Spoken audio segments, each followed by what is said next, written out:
믿음을 더하소서. 여러분, 이 마음이 진정 있으십니까? 믿음을 더하소서. 우리가 신앙생활 하면서 가장 많이 하는 말, 가장 많이 듣게 되는 말 무엇이죠? 바로 믿음에 관한 말들입니다. 제가 초등학교 6학년 때 담임선생님이 수업 시간에 저에게 갑자기 이렇게 물으셨습니다. 너는 사관이 많으니까 친구들에게 교회에 왜 다니는지 설명해 주려. 수업 시간에 갑자기 받은 질문이라 어떻게 말했는지 잘 생각도 나지 않는데 사랑에 대해서 저는 말하려고 했던 당시 카톨릭 신자였던 선생님은 자신의 신앙생활이 곧 믿음이라고 말씀하셨고 제가 제 입에서 믿음이라는 말이 나오지 않으니까 별로 탐탁지 않게 생각하셨어요. 그 믿음 때문에 교회를 다니고 성당에 다니고 하셨다는 그 선생님의 기억이 지금도 생생합니다. 그만큼 우리의 신앙생활은 믿음 생활이라고 할 수 있습니다. 우리가 교회에 다니는 이유 중 가장 중요한 것 바로 믿음을 얻기 위함입니다. 믿음 생활은 분명히 세상의 직장 생활이나 사회 생활과는 다릅니다. 세상에서 경험할 수 없는 세계로의 초대입니다. 엊그제 서울에 있는 친구에게서 전화가 왔습니다. 요즘 제가 연락을 하는 친구가 많지는 않은데 최근에 결혼을 한 친구에게서 전화가 왔습니다. 늦가기 신랑이 뒤늦게 크리스찬 신부를 얻어서 신앙생활을 시작하게 되었습니다. 하지만 오래전에 이미 하늘나라에 가신 그 친구의 어머니의 신앙을 물려받은 것이기도 합니다. 저에게 전화를 걸어서 신앙 상담을 요청해 준 친구가 너무나도 고맙게 느껴졌습니다. 오늘 본문에 나오는 제자들은 자신의 믿음이 부족하다는 것을 깨닫고 예수님에게 믿음을 더하소서, 믿음을 더하여 달라고 요청했습니다. 이런 제자들의 요청은 아주 간절한 것이었습니다. 지금 제자들이 가지고 있는 믿음으로는 도저히 예수님께서 요구하신 제자로서의 삶을 살 수 없기 때문에 믿음의 분량을 더 늘려달라는, 보충해달라는 요구였습니다. 부자가 되게 해달라거나 출세하게 해달라는 것, 혹은 건강하게 해달라는 것이 아니라 믿음을 더해달라는 제자들의 요청은 참으로 기특한 것이기도 합니다. 제자들은 사람들에게 가장 중요한 것이 바로 믿음이라는 것. 예수님의 제자로서, 예수님을 따르는 제자로서 가장 중요한 것이 믿음이라는 것을 깨닫게 된 것입니다. 마찬가지로 오늘날 많은 그리스도인들에게 가장 중요한 것이 바로 이 믿음이라는 사실. 많은 사람들이 잘 알고 있습니다. 그러나 그냥 아는 것에 불과하지 실제로 믿음의 세계로 들어가려고 하면 그것이 참으로 힘들다는 것, 어떻게 해야 될지 모른다는 것. 안타까운 것은 그 믿음의 세계가 과연 어떤 것인지 제자의 길을 제대로 깨닫고 난 후에 그 길로 가려는 사람이 많지 않다는 것입니다. 오늘 우리는 본문 말씀을 통해서 제자들이 예수님에게 던진 저 질문, 믿음을 더하소서, 이 질문을 가지고 함께 생각해보며 말씀을 나누겠습니다. 6절 말씀 다 같이 다시 한번 읽어보겠습니다. 오늘 본문 6절 말씀 시작. 주께서 이르시되 너희에게 겨자씨 하나일 만한 믿음이 있었더라면 이 뽕나무더러 뿌리가 뽑혀 바다에 심겨라 하였을 것이요 그것이 너희에게 순종하였으리라. 아멘.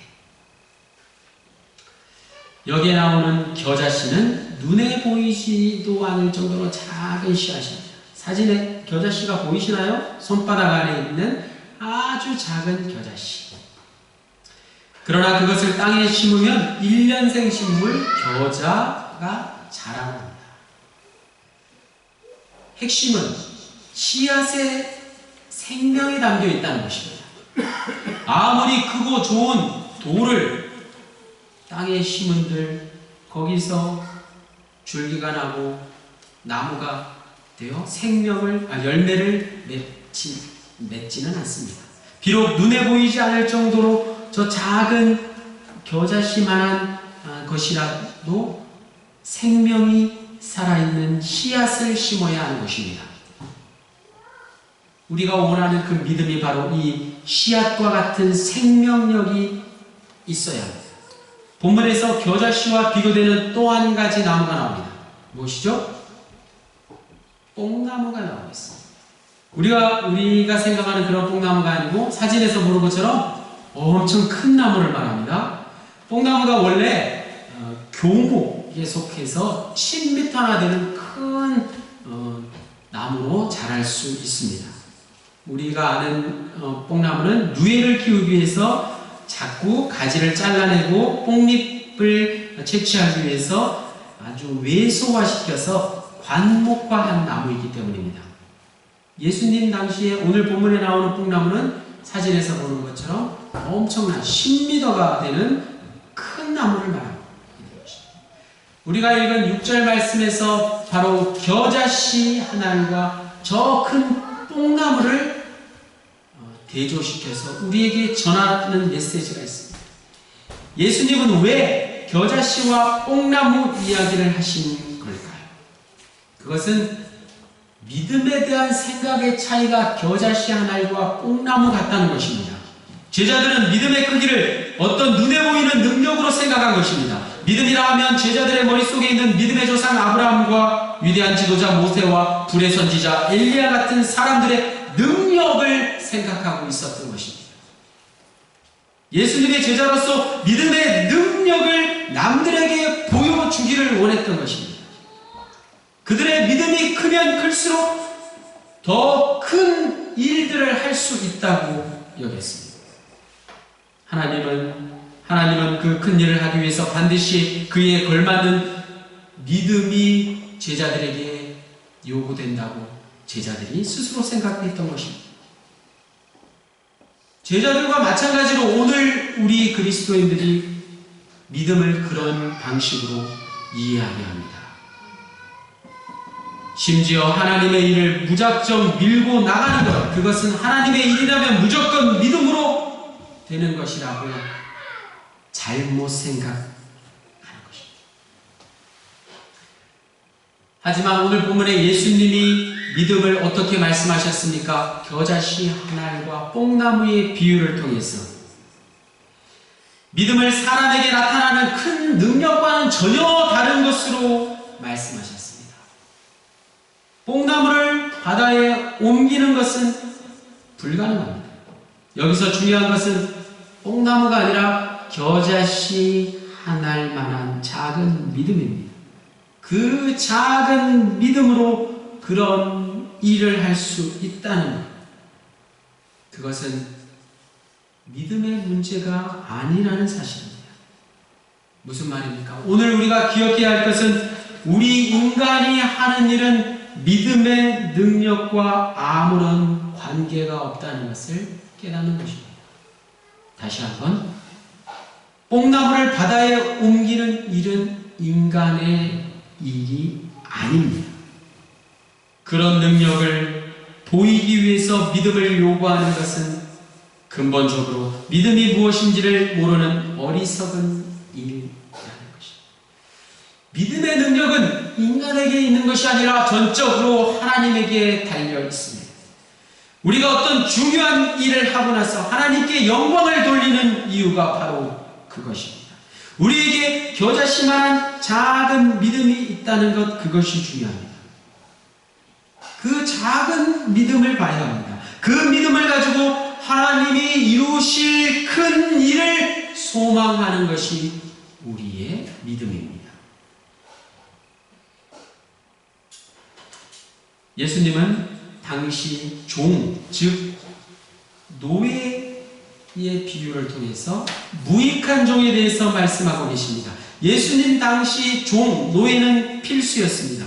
종이 밭을 갈고 양을 쳤다고 집에 돌아와서 쉬는 게 아닙니다. 종은 주인의 식사 준비를 해야 하고 주인이 밥을 다 먹을 때까지 시중 들며 대기하고 있어야 합니다.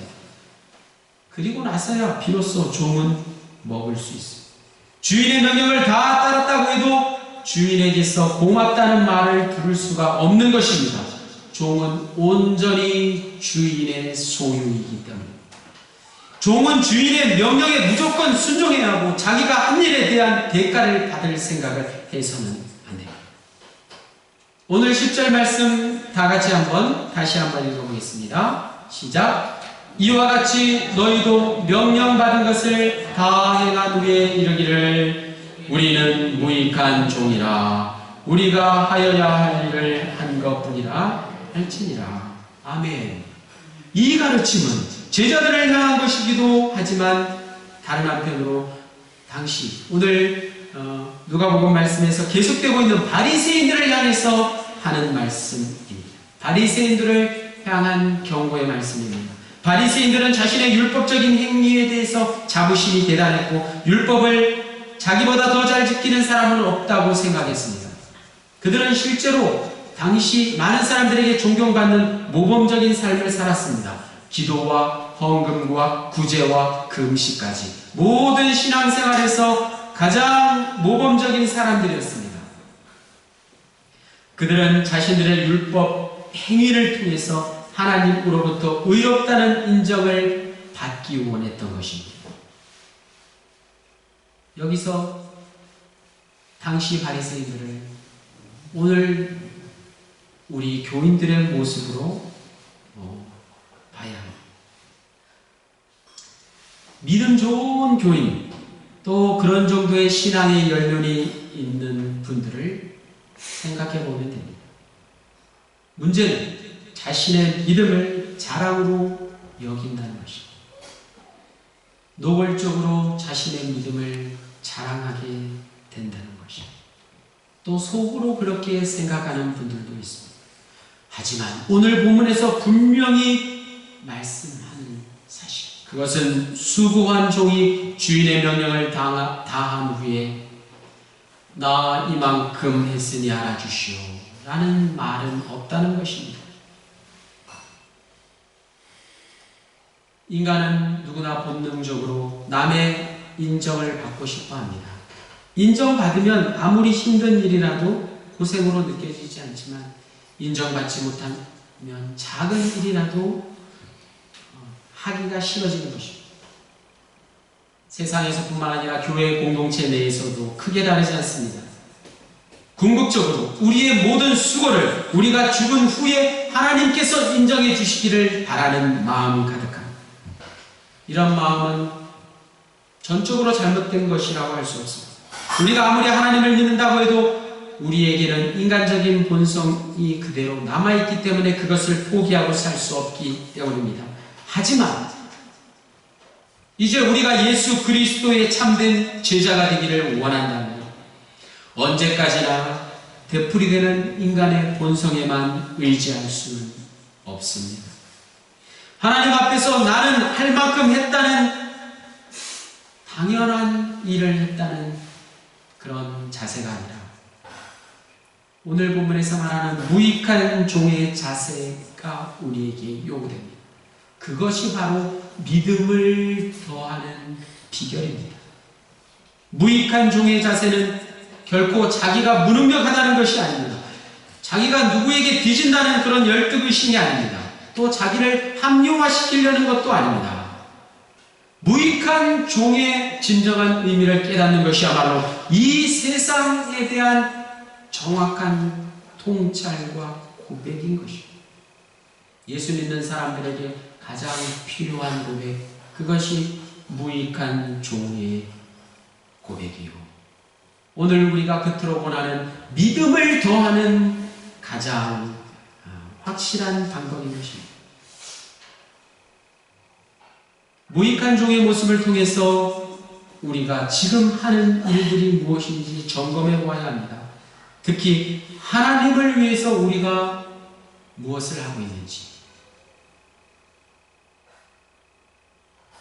자세히 생각해보면, 잘 생각해보면 우리가 하나님을 위해서 하는 일은 엄밀히 말해 결코 하나도 없습니다. 모든 것이 하나님께서 우리를 위해서 하는 일이에요. 태양을 보십시오. 태양이 우리를 위해서 빛을 발하고 있지, 우리가 태양에게 어떤 연료를 공급하지는 못합니다. 마찬가지로 우리는 하나님을 위해서 일한다기보다는 오히려 하나님의 일을 방해할 때가 많습니다. 이 세상에 날마다 보도되는 전쟁과 폭력의 모습들을 보십시오. 우리 민족의 남북 간의 대결을 보십시오. 지역 감정을 보십시오. 이 모든 것들이 다 하나님의 일을 방해하는 것들입니다. 그렇다고 우리가 교회 안에서 하는 일들, 구제와 선교를 통해서 보상받으려고 하지 마십시오. 우리가 교회 안에서 섬기는 일들 다 중요한 것이지만 당연한 일이라는 사실.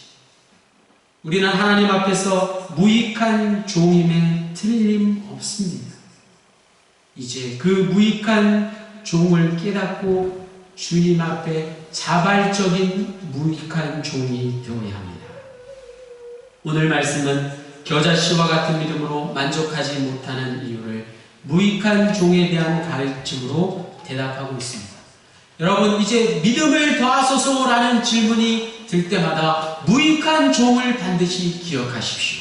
여러분, 믿음이 작다고 생각하실 때 무익한 종을 분명히 기억하십시오. 내가 믿음의 능력이 없다고 하는 것은 자신이 무익한 종이라는 사실을 모르거나 인정하지 않기 때문입니다. 인간적인 생각으로는 자신이 뭔가 한 일이 많다고 생각하는 사람이 어떻게 겨자씨만한 믿음으로, 그 작은 믿음으로 만족할 수 있겠습니까? 하지만 믿음이란 곧 종의 운명을 받아들이는 결단, 그것입니다. 이제부터 믿음을 더해달라고 할 게 아니라 무익한 종답게 살게 해달라고 기도해야 합니다. 앞으로 성경을 읽으실 때 종이란 단어가 나올 때마다 그 앞에 반드시 무익한이라는 단어를 새겨 넣으십시오. 그냥 종이 아니라 무익한 종입니다. 성경에 나오는 종은 무익한 종이라는 말씀입니다. 예수 믿는 이들에게 이런 삶은 결코 비굴한 것이 아닙니다. 오늘 본문 6절 말씀을 우리가 다시 한번 읽어보겠습니다. 6절 말씀 시작. 너희에게 겨자씨 하나일 만한 믿음이 있었더라면 이 뽕나무들어 뿌리가 뽑혀 바다에 심기어라 하였을 것이요 그것이 너희에게 순종하였으리라. 아멘. 처음에 읽은 이 말씀이 새롭게 느껴지십니까? 믿음은 자신의 능력이 아니라 하나님의 능력을 바라보는 것입니다. 그 말씀과 같은 것이 우리가 잘 아는 믿음장에 나오는 히브리서 11장 1절 말씀 같이 읽으시겠습니다. 시작. 믿음은 바라는 것들의 실상이요 보이지 않는 것들의 증거입니다. 다소 어려운 말씀, 이 말씀이 오늘 본문에 나오는 6절 말씀과 상통하는 말씀입니다. 우리가 무엇을 바랍니까? 하나님의 구원과 통치를 바라야 합니다. 믿음은 그것의 현실입니다. 보이지 않는 것들이 무엇입니까? 하나님이 종말에 이루실 부활의 세계입니다. 그 보이지 않는 부활의 세계를 믿는 것입니다. 믿음은 우리로 전혀 새로운 세계에 대한 확실성을 깨닫게 하는 것입니다. 성경이 말하는 이 믿음보다 더 큰 것은 없습니다. 더 크고 확실한 것은 없습니다. 다만 억지로 누군가의 종이 되려 하는 것은, 종이 되게 하는 것은 비참한 일입니다. 중요한 것은 자발적으로 주님의 무익한 종이 되어야 한다는 것입니다. 그것이야말로 가장 영광스럽고 자랑스러운 일입니다. 누구보다 철저한 종의 모습을 보여주신 예수님의 모습을 우리가 잘 알고 있기 때문에 에베소서 빌립보서 2장 6절로 8절 말씀에 그는 근본 하나님의 본체시나 하나님과 동등됨을 취할 것으로 여기지 아니하시고 오히려 자기를 비워 종의 형체를 가지사 사람들과 같이 계셨고 종의 모습을 먼저 우리에게 보여주셨습니다. 사람의 모양으로 나타나사 자기를 낮추시고 죽기까지 복종하셨으니 곧 십자가에 죽으십니다. 주님이 먼저 종이 되셨습니다. 주님이 먼저 자발적으로 무익한 종이 되셨다는 사실입니다. 예수님은 하나님의 독생자라는 영광 대신에 죄인들을 대신하여 자신의 목숨을 내놓은 철저한 종이 되셨습니다. 그리고 그 종됨은 누구의 강요도 아닌 인간 사랑에 기인한 자발적인 것이었다는 사실입니다. 이 세상에 사는 인간을 구원하시기 위해 자발적으로 종이 되어 이 땅에 내려오신 예수 그리스도의 모습. 그러므로 오늘 말씀의 제목 믿음을 더하소서 에서의 믿음은 내 능력과 업적으로 나타내는 게 아니라 하나님의 능력에 사로잡히는 것입니다. 그걸 아는 사람은 스스로 자발적으로 무익한 종이 되어서 생명의 주인 되시는 하나님 앞에 자신의 존재를 깨닫게 됩니다. 그 사실을 분명히 깨닫고 거기에 사로잡히면 드디어 우리가 원하는 믿음의 세계, 그토록 바라던 믿음의 길로 들어서게 되는 것입니다. 그제서야 오늘 본문 6절에 나오는 뽕나무가 뿌리째 뽑혀 바다에 심겨지는 놀라운 일을 경험하게 되는 것입니다. 오늘 말씀을 통해서 언제나 믿음의 참된 의미를 깨닫고 살아가는 저와 여러분 모두가 되시기를 주님의 이름으로 간절히